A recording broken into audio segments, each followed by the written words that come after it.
It's so obvious. It's so obvious. I mean, we're taking in billions and billions of dollars from China and a lot of other countries. And we have tariffs pouring in at levels that we have never seen before, and they've only just started. And we've already taken in over $100 billion worth of tariffs, and we haven't even started. Now, we've made a deal with United Kingdom. We've made a deal with China.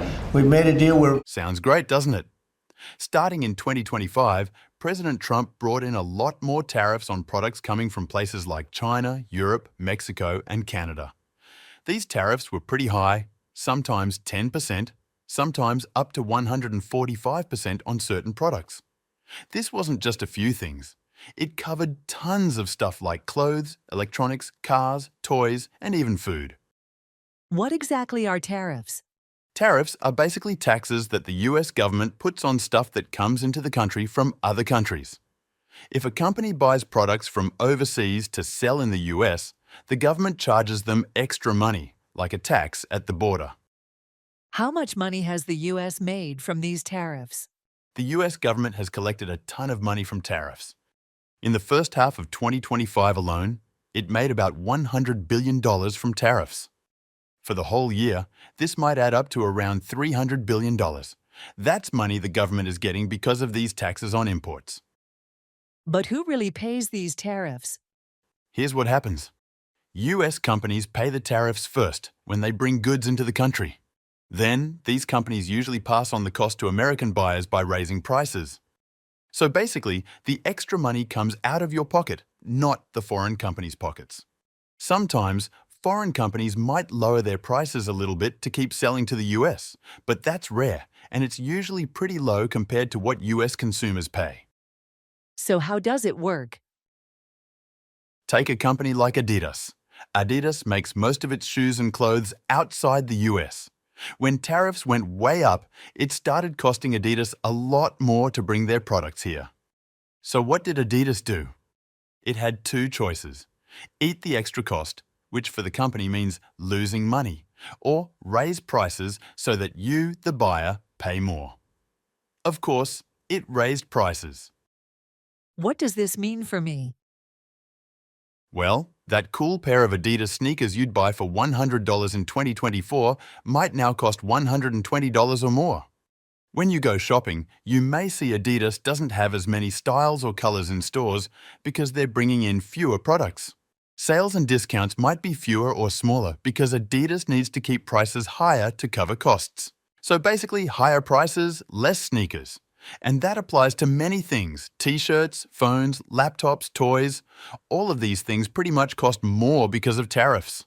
In fact, data shows over 70% of all US goods imports have been directly affected by tariffs across categories like apparel, appliances, vehicles, electronics, food, and industrial goods. What about things made in the US? Prices are likely to go up even if items are made in the US, because some US-made products need imported parts. Now, if those parts cost more because of tariffs, the final product's price goes up too. Until new supply chains are built, which could take years, the higher prices will stick because companies can't quickly change where their goods and materials come from. And don't forget groceries: bananas, beef, seafood, coffee. Anything imported or needing foreign fertilizers is pricier now.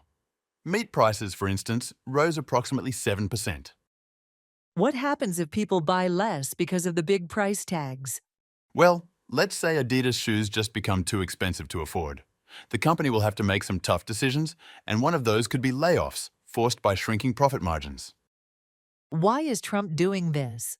Well, it was an election promise, and the money is pouring in. Tariffs now represent a significant new revenue stream for the Trump administration, though still far less than federal income tax receipts, which were $2.4 trillion in 2024. Long term, we're looking at a net tariff revenue of $2.2 to $3 trillion over the decade, according to congressional estimates.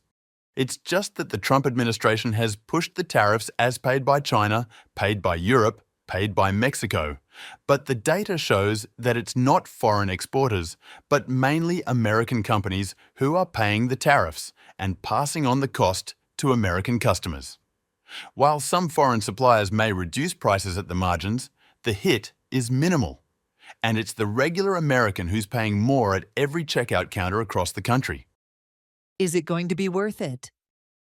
For this year at least, studies estimate that the total loss to US households from higher prices will be over $300 billion. That's more than the revenue the government is estimated to collect from tariffs. The net effect is a significant economic redistribution. Wealth moves from ordinary American households to the US Treasury at the cost of higher prices and reduced purchasing power. And beyond the US, there's a global world order that's been seriously disrupted.